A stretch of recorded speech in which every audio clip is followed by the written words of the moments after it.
What is happening between Zambia and Zimbabwe is a little bit crazier.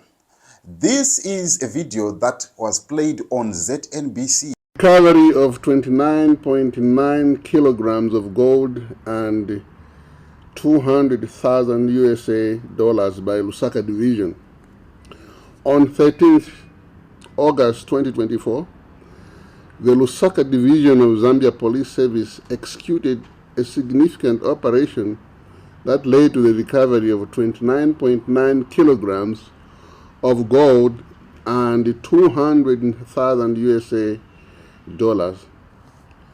This successful recovery followed credible intelligence received on 12th August 2024, which indicated that a Toyota Land Cruiser Prado bearing a Zimbabwean number plate was suspected of transporting precious stones.